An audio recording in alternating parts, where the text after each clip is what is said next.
Today we're going to be talking about 5 things that I stopped buying to save money. Some of these happened more recently, and some of them I've always done just naturally. So we're going to go through these things. This is a video for people that struggle to save their paychecks or whatever money they're earning, and they end up at the end of their paycheck and are like, what the hell happened? Or people that just want to start investing and need a little bit of extra money to start investing, so they want to cut back on spending. Okay, first thing is subscriptions to things in general. I have written down just Netflix because that's what I stopped purchasing. That is the only streaming service I have ever purchased, and I did it for a few months, and I was like, okay, number one, I feel like I'm just using the subscription because I have a subscription. If you get what I'm saying, you get what I'm saying. It's like you're spending money on it, so you should use it, but then, I don't know, for the people that understand that feeling of that, you'll get it. But one thing I realized, little side note here, is if you don't want to spend money on streaming services, you can use totally legal websites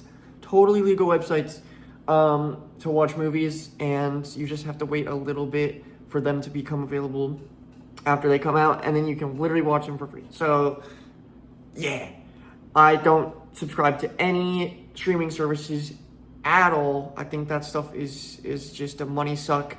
And it can easily take like $30 from you a month if you're subscribed to, like Prime Video, which I think you just get with Prime, but Disney, Hulu, Netflix, Apple, there's a lot of things I can just suck the money away from you. Anyways, subscriptions in general, this could even go for, I don't know, what's another subscription type thing?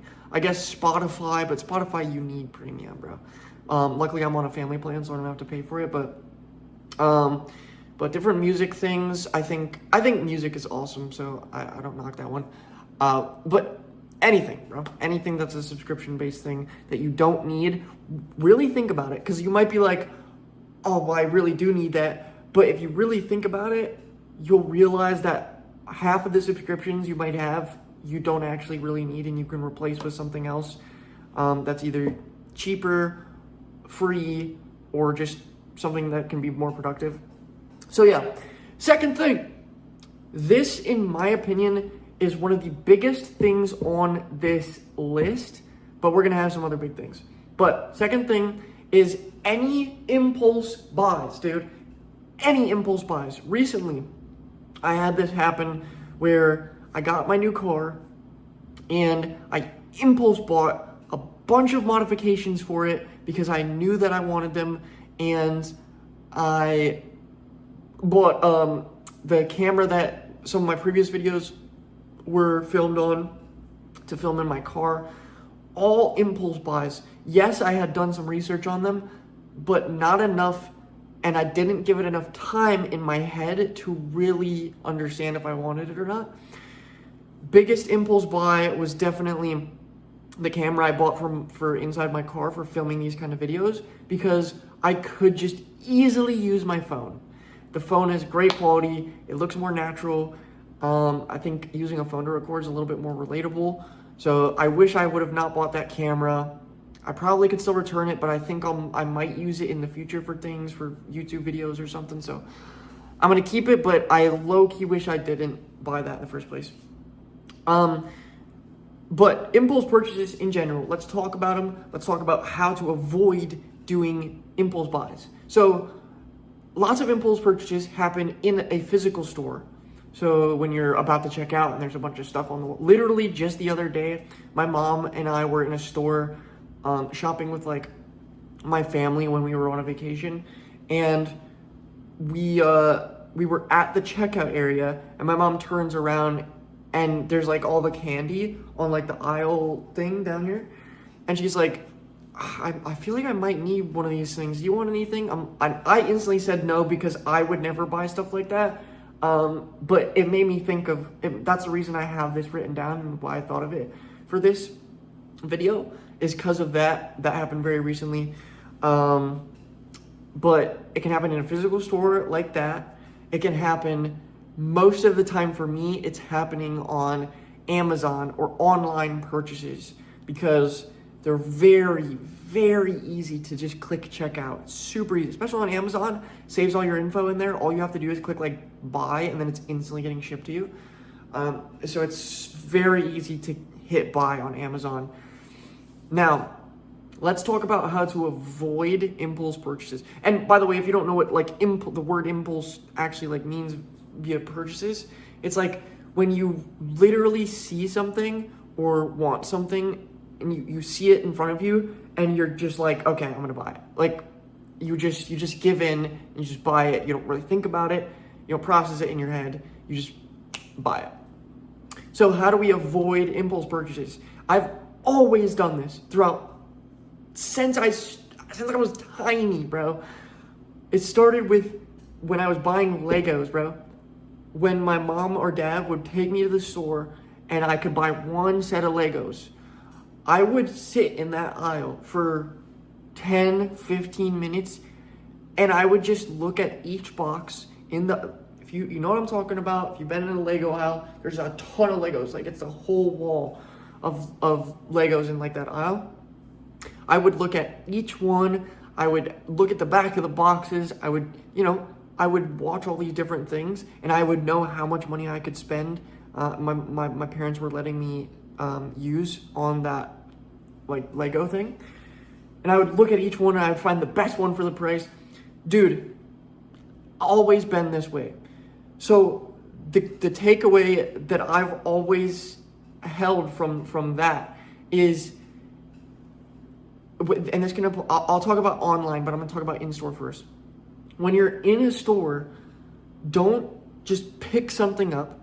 Kind of look around, see what else is there. There's something for a cheaper price that's just not a name brand, but is the same quality. Or there's so many times that happens, by the way. Like if it's a name brand item, it'll be right in front of you at eye level, and it'll be like $3 more than something that's exactly the same, that's like above or below. Look around a little bit. And then another thing you can do is search online, like for that product or for like products like that, and see if there's anything different or at a different store that's the same. But avoiding impulse buys, in my opinion, is probably going to be much easier for people when they're doing it online, because in a store you can't really do a whole lot of research just like standing there in the store. Online it is much better, dude. And this is how you can get into the mindset of not buying things. Add it to your cart or put it on a wish list and let it sit there for like, dude, not even a day, like a week, like a whole week. And I promise you, 70% of the things that are in, maybe not 70, 50% of the things that are in that cart or wish list, you will delete after a while. I have personal experience with this. I can't even count how many times on my hand I've added a bunch of items to a cart and deleted all of them later. Dude, so many times, because not only does your mind think about it more, but you'll also find other things. You'll do more research about the thing, depending on how interested you are in it. You'll do some research about it, watch some YouTube videos, some reviews. Maybe you'll see that some people don't like it. Maybe you'll see that there's something that's better than that. Keep it in a cart for like a week, unless you literally need it. Like you actually need it to survive or like to be healthier or whatever. Then that's different. But if it's something it's just a want, put it in a cart, put it in a wish list, don't think about it. Okay, I think that kind of sums up impulse buys.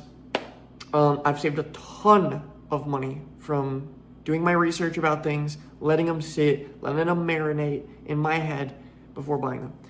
Number 3, this is something that this little bit okay, not clickbait, but something that can relate to pretty much everyone, but that I've never done, which I guess, okay, it's coffee. Buying coffee. And not just, I mean, coffee in general, but also just like pre-made coffee, like from Starbucks or an actual, where someone makes it for you, whatever, especially that stuff. You can super easily, like a coffee I think costs like $5 to $10 at like a place that makes it for you, like Starbucks. Bro, some people get coffees every single day. There's probably someone watching this right now that drinks coffee every single day. That's, what is 5 times 30, $150 a month? Dude, don't get coffee. Either if you literally have to have coffee, make your own coffee, get the stuff at the store and make your own coffee. Or, I mean, obviously it's easier said than done, but stop drinking coffee, dude. Just drink water. Or just, like, I've never been a caffeine drinker in my entire life. I'm totally fine, dude. I'm totally fine. I have plenty of energy to use throughout the day. Just, if you're even thinking about drinking coffee eventually, just, I don't. It's just, why, bro? Like, yes, it's a short-term benefit, but it's just not going to help you in the long run, just like any addiction, probably. But, yeah, don't buy coffee a lot, dude. I have this conversation with my mom sometimes where we talk about, like, things that she should, like, stop spending money on or whatever. And I feel like coffee is one that comes up pretty much each time, because she drinks coffee sometimes and used to go to, like, Starbucks and stuff near where she works. So, yeah, not great, not a great thing. And it's just so much money that you can use to invest. Imagine $150 invested instead of spent on something that literally, like, just tastes good and helps you get energy for a little bit. I don't know, man. Okay, fourth thing, new things. And what I mean by that is, like, buying things new versus buying things that maybe one other person has used. This can go for literally everything, bro. But the biggest thing is cars and, like, bigger purchases, like when you move and you buy things for your new place. A car. Never buy a new car unless you're literally a millionaire, dude. Never buy like, what are you doing? Never buy a used car unless you're a millionaire. There's no reason. Like, I saw this, I was listening to a podcast the other day, and there was one person that was like, well, I'm a lawyer, so I feel like having a new car could be better because I'd pull up in a newer car for my clients and it would be more legit. Even then, man, like, what are we doing, bro? You can still get a used car that's newer, that still looks like, what are we doing? There's no reason ever to get a new car. Like, yes, there's warranties and stuff, but you're gonna save so much more money just buying a used car than, like, if you have this stupid warranty that they tack onto it. So yeah, buy used, like, however used you want, but preferably, I think, like, the best thing is like 2 or 3 years old is like the max, the best point, because it's depreciated the most or whatever at that point.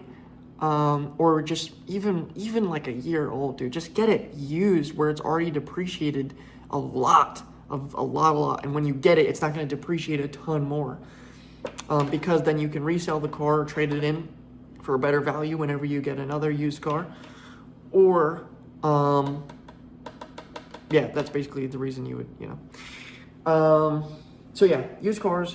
When you move, dude, use like Facebook Marketplace and get a bunch of stuff. When I've moved in the past, Facebook Marketplace saved so much money. Like couch, refrigerator, washer, dryer. This is if you're moving into like a house, because most apartments already come with appliances. But I mean, even furniture and yeah, I mean, pretty much just furniture is like what you would use Facebook Marketplace for if you're moving into an apartment. So yeah, don't buy things new if you don't have to, and don't buy a new car unless you're incredibly rich. Okay, this is the last point, somewhat related, but I think one of the largest money sucks in our current generation and time period is new devices. Buying new devices, not just in general, but every year, dude.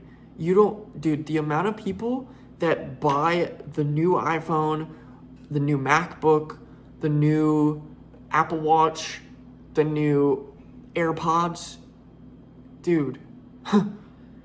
I have the first generation AirPods. I've always had them. Ever since like a year after they came out, I have them. And I have never gotten an upgrade. Never. Yes, they disconnect randomly and like only one of them will connect right away. Then I have to like put them back in the case and, dude, it's not worth like another $300 to get the new ones. A new iPhone.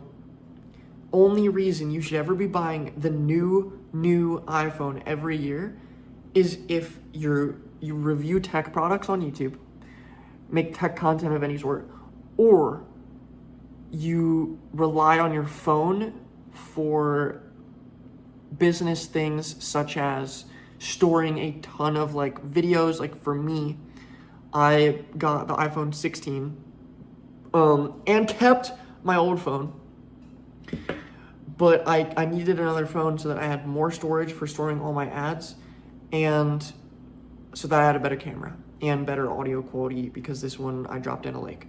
So that's the only reason that you should ever be buying something that often. I think you can literally buy the new iPhone every 4 years, maybe even probably like 5 years.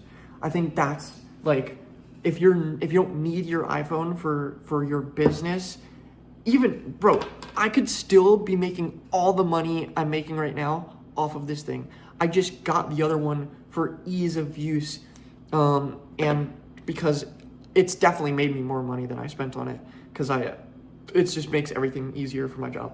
But yeah, if you're just like a regular old Joe and you're not using your iPhone for crazy amounts of stuff, and you're just using it for as a phone, don't buy a new one every year, every 2 years, even every 3 years. Buy one like when your other phone is losing battery like crazy and you just can't stand it, and whatever. And same goes for all the other new tech products that come out every year. You don't need the new one, man. Yeah, appreciate you guys watching. Hopefully this was somewhat helpful in finding things that you can save money on and start investing, dude. Start save up an emergency fund of like 6 months of your emergency expenses, and then start investing this money that you're saving into wherever you want to invest, and it'll compound, dude. You thank me later. See you guys in the next one.